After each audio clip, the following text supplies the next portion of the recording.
NDTV की खास मुहिम वैक्सीनेट इंडिया में आपका स्वागत है। अगर आपको कोविड टीके की जानकारी चाहिए तो आसानी से आपको एक गूगल सर्च से मिल जाएगी हर तरह की जानकारी, रजिस्ट्रेशन से जुड़ी हुई जानकारी हो या फिर टीका कितना असरदार है, इस सब से जुड़ी जानकारी आपको मिल जाएगी। आज हमारे साथ चर्चा करने के लिए डॉक्टर सुशील मंधानिया जुड़ गए हैं, जो कि सीनियर ऑन्कोलॉजिस्ट है Mandhania cancer hospital and research institute के। शुक्रिया डॉक्टर मंधानिया हमारे साथ बात करने के लिए।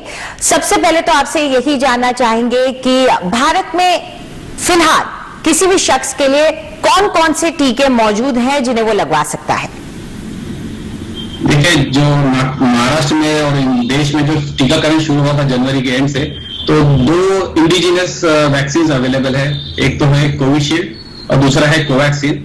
और रिसेंटली गवर्नमेंट ने स्पुतनिक, जो एक रशियन वैक्सीन है, उसको भी अवेलेबल किया है, ताकि ये भी अभी लोगों को मिलना शुरू हो जाएगी। तो ऐसा देखा जाए तो अभी 3 वैक्सीन अवेलेबल हो चुकी है लोगों को टीकाकरण के लिए। जी, और ये जो वैक्सीन हमारे पास इस वक्त मौजूद है, ये कितनी असरदार हैं? और खास तौर पे ये चिंता जो लोगों की रहती है कि नए नए वेरिएंट आते हैं, तो क्या इन पर असरदार है ये वैक्सीन या नहीं है, क्योंकि ये पहले बनी थी। तो ऐसे में आप लोगों को क्या बताना चाहेंगे? देखिए, पहले तो मैं लोगों को ये बताना चाहूंगा कि पहले तो चीज है, वैक्सीन लीजिए, वैक्सीन से डरे मत। सेकंड प्रश्न जो लोगों का होता है कि सर कौन सी वैक्सीन ले, कोवैक्सीन ले कि कोविशील्ड ले, तो हमारी सलाह रहेगी कि हमें आपके पास जो भी अवेलेबल मिलती है वो लीजिए। दोनों का भी जो protection level is more less same.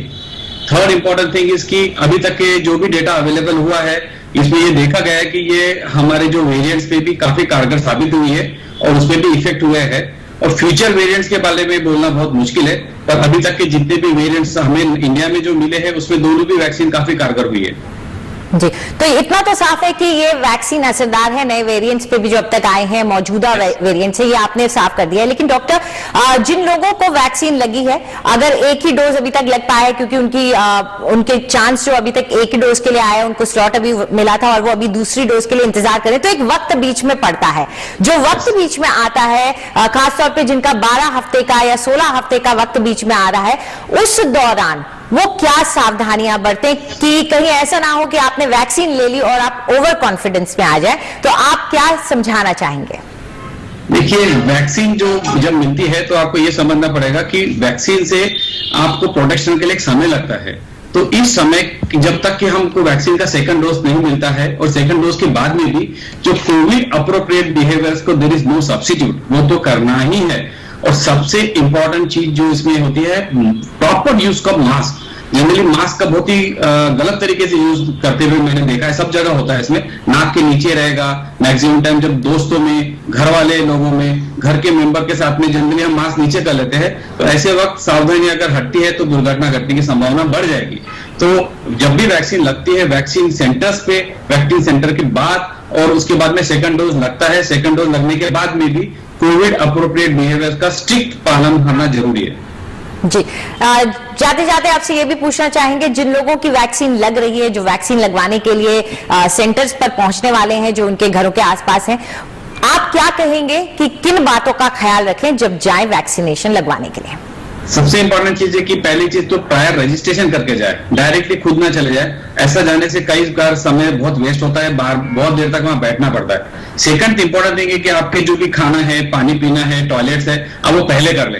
क्योंकि मैंने देखा है कि वैक्सीन सेंटर पे कई बार जब लेट होता है तो लोग चाय नाश्ते के लिए या पानी पीने के लिए बार बार अपने मास्क को छेड़ते हैं, तो वो चीज बिल्कुल नहीं होनी चाहिए। तीसरा इंपॉर्टेंट चीज है कि वहां पे कोविड अप्रोप्रिएट बिहेवियर का स्ट्रिक्टली खुद ने भी पालन करना है कि दूर बैठे, भीड़-भाड़ में ना बैठे। अगर आपका नंबर लेट है तो संभव हो सके जब तक बाहर खुले हवा में बैठे, ताकि खुले हवा में इस चीज का इन्फेक्शन की संभावना बहुत कम रहेंगी।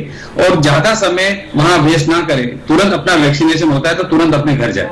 बिल्कुल, तो 20 मिनट अगर आपको रोका जाता है मॉनिटरिंग के लिए तो उसके लिए रुके और उसके बाद अपने घर जाए। लेकिन डॉक्टर, घर आने के बाद क्या करें? क्योंकि कुछ लोग, ज्यादातर लोग छुट्टी लेकर के घर पे आए हैं, वो सोचने की कहीं कोई साइड इफेक्ट हो तो घर पे ही हो, तो आप क्या कहेंगे कि उस दिन क्या करें लोग?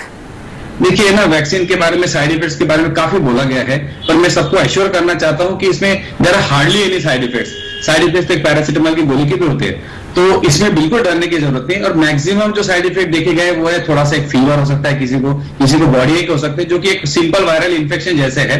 तो पहले प्रिकॉशन ये लेने की प्रॉपर हाइड्रेशन रखे, खाना अपना रेगुलर खाए, प्रॉपर इंटेक रखे खाने का, फीवर का स्ट्रिक्ट रिकॉर्ड रखे, और अगर फीवर आता है तो उसके पहले 3 दिन में हम क्रोसिन का इस्तेमाल कर सकते हैं, और जो एस्पिरिटोकर का रिकॉर्ड है वो बाद में रखना चाहिए, इसका इमीडिएटली कोई रोल नहीं रहता है इसमें, और बिल्कुल डरे नहीं, symptomatic treatment is very important.